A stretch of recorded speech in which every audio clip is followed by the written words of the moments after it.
Hello and thank you for watching. Now, the Scottish play, or the Bard's play, are euphemisms for William Shakespeare's Macbeth. The first is a reference to the play's Scottish setting, okay the new, and the second is a reference to Shakespeare's popular nickname.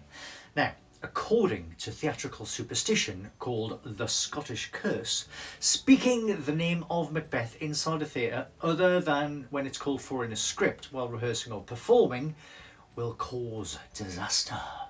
A variation of the superstition also forbids quoting lines from the play within a theatre, except as part of an actual rehearsal or performance of the play. Now, because of this superstition, the lead character is often referred to as the Scottish King or the Scottish Lord, Lady Macbeth referred to as the Scottish Lady or Lady M.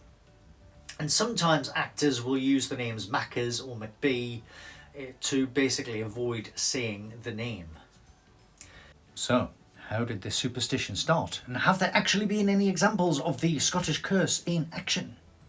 Well, according to folklore, Macbeth, the play, was cursed from the beginning. Now, to give you some context, James I was King of England at the time Shakespeare wrote the play. And James was heavily into ridding the land of demons and witchcraft, and people wanted to play up to that. So it was suggested that our ingenious bard did a fair amount of research into witchcraft and found real spells that he used for the Three Sisters lines.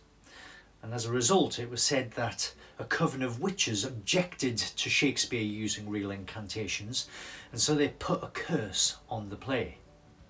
Legend had it the play's first performance, which was around 1606, was riddled with disaster. The actor playing Lady Macbeth died suddenly, so Shakespeare had to take on the part himself.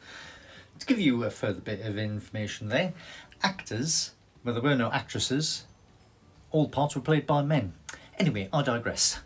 Other rumoured mishaps included real daggers being used in place of stage props for the murder of King Duncan, resulting in the actor's death. Other suggestions are that Macbeth is such a big but popular play that it was either put on by theatres in financial trouble to raise some much needed funds, or that the production costs were so big that they ruined theatres that didn't control their budgets. Either way, it has been connected with theatres being in some sort of financial strife. So have there been any documented examples of the curse?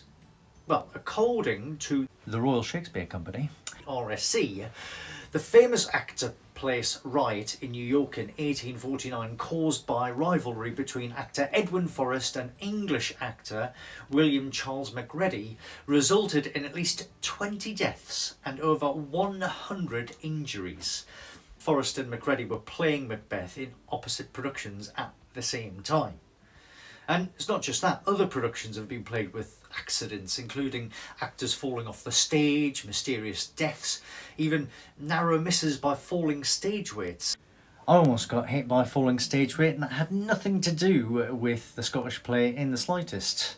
It actually had to do with me whistling, but that's a completely different story. And another video. Because that happened to Laurence Olivier at the Old Vic in 1937. Wikipedia has a few more listed examples of productions affected by the curse.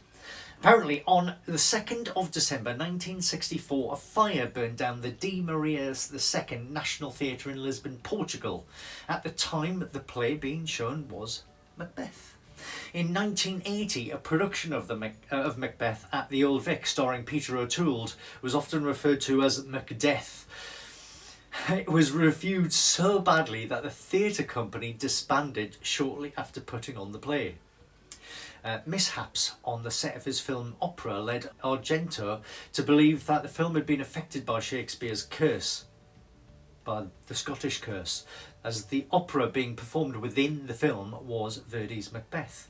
And along similar sort of lines, in 1988, a Bulgarian singer, Bancho Banchevsky, committed suicide during a nationally broadcast matinee of that opera.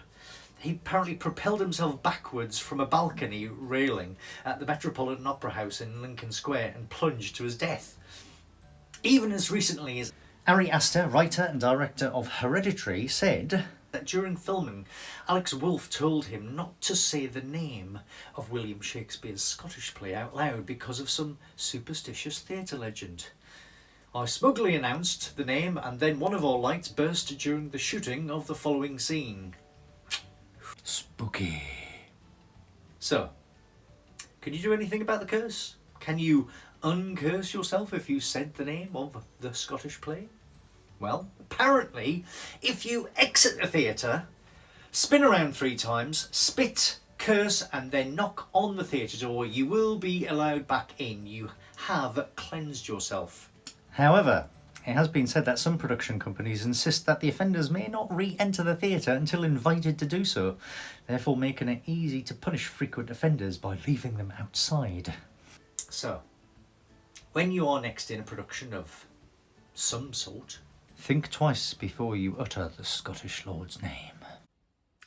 Well, I hope you enjoyed that. Don't forget to subscribe to the channel so you can find out when I put more videos up. Thanks for watching. See you again soon.